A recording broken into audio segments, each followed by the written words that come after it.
Frank Stuart Silver viveu no século XIX. Ela era uma linda jovem, com a pele clara e olhos brilhantes. Frank realmente tinha muitos encantos, além de ser extremamente inteligente.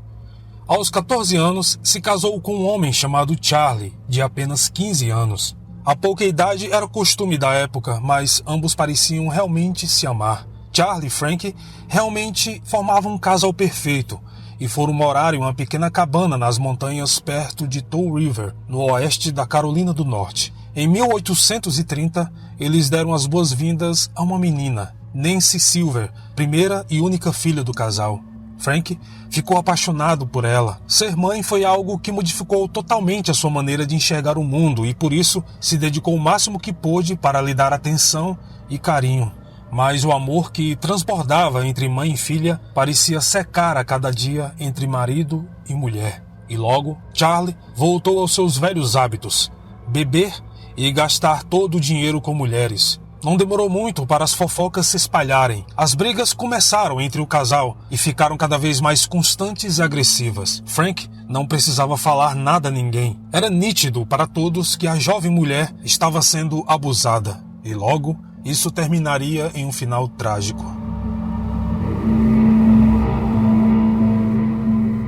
O estilo de vida nas montanhas na década de 1830 não era fácil, principalmente para as mulheres. Em uma sociedade sexista e controladora, às vezes, um homem matava sua esposa e nada lhe acontecia. Abusar de mulheres, então, era algo quase cultural. Charlie, talvez, tenha sido um produto infeliz de um ambiente infeliz. Um jovem que manifestava o pior dos costumes de seu tempo, em uma época que não havia base de referência que mostrasse que isso era errado. As pessoas se casavam muito cedo e tinham responsabilidades muito maiores do que podiam imaginar.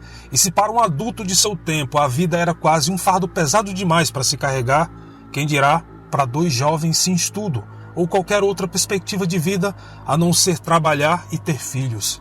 Independentemente dos motivos ou motivações, o certo é que Frank logo se tornaria a primeira mulher branca a ser enforcada por assassinato na Carolina do Norte. E isso aconteceria 3 noites antes do Natal de 1831.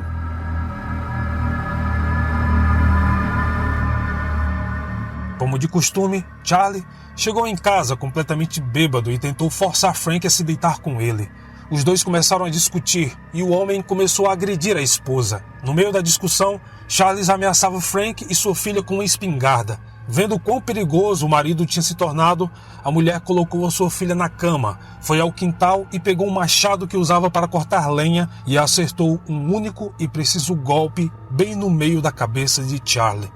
Em seguida, a mulher desmembrou o corpo e jogou na lareira. Não demorou muito para amigos e parentes notarem a ausência do homem e logo uma investigação foi iniciada.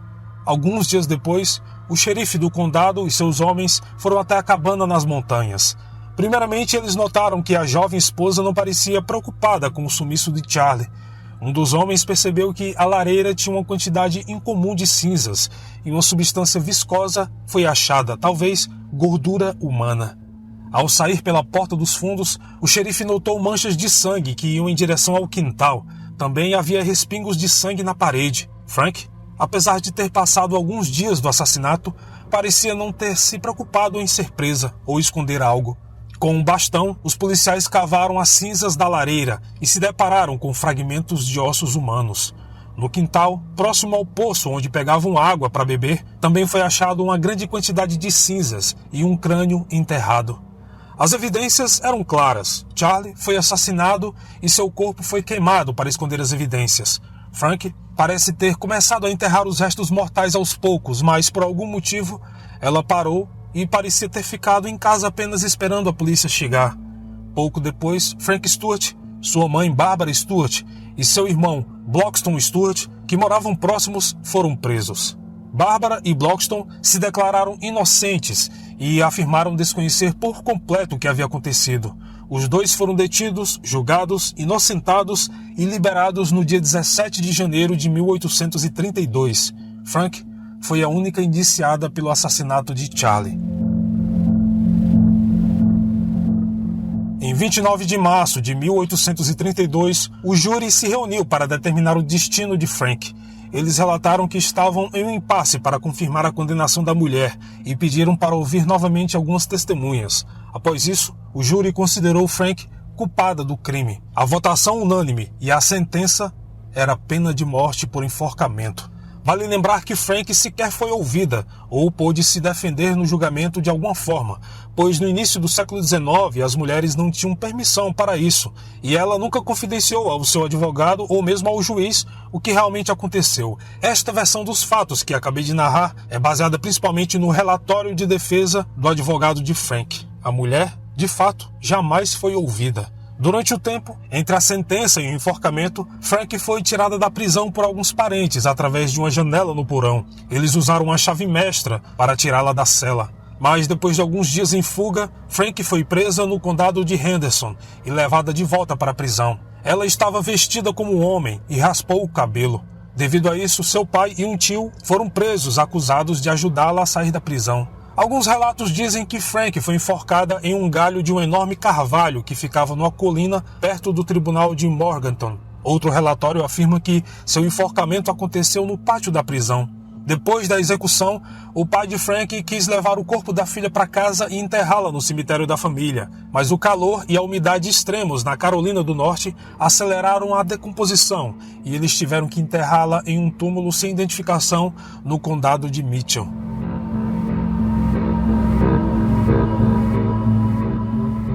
O motivo do assassinato até hoje não é muito claro. A promotoria alegou que Frank era uma esposa ciumenta em busca de vingança, e isso foi determinante para o júri acusá-la de assassinato e enviá-la para a forca.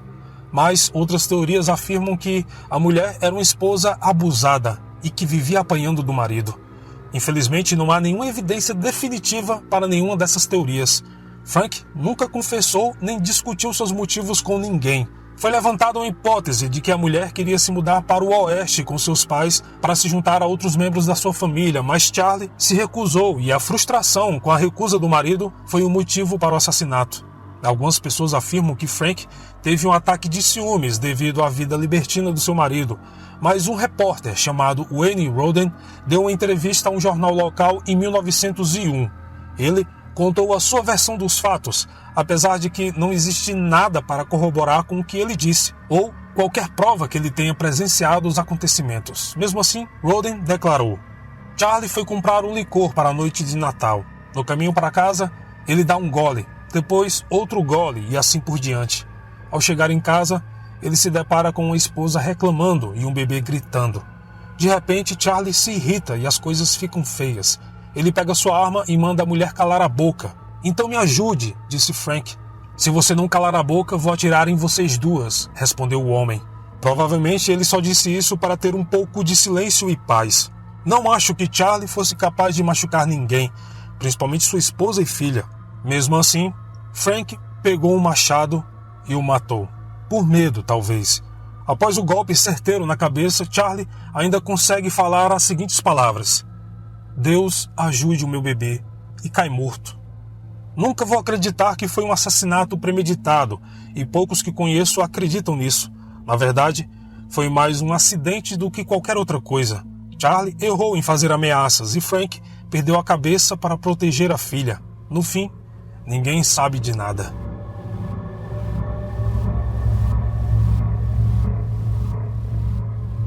Roden nunca explicou como conseguiu traçar toda essa linha do tempo sobre os acontecimentos, algo que nem a polícia da época foi capaz. Frank provavelmente nunca imaginou que sua história se tornaria lendária e ela faria parte da cultura pop americana séculos depois. Para se ter uma ideia, em setembro de 1963, o escritor Perry Dane Young descobriu cartas e petições ao governador que lançavam suspeitas sobre a história tradicional de uma esposa ciumenta em busca de vingança. Young passou o resto da vida determinado a provar que Frank Silver foi enforcada injustamente. Em seu livro intitulado A História Não Contada de Frank Silver, ele mostra documentos que supostamente provam a inocência da mulher. Esses documentos, infelizmente, são duvidosos, mas o livro foi um sucesso em sua época. Já no ano 2000, um filme intitulado A Balada de Frank Silver, e que teve um remake em 2010, escrito, dirigido e produzido por Teresa Phillips, também conta essa história. A mesma história também foi contada em 2013 em um dos episódios do Investigação Discovery. E até hoje, uma petição roda os tribunais de justiça americano solicitando a inocência de Frank Silver, mas todos os apelos foram negados até hoje. E você? Já ouviu falar dessa história?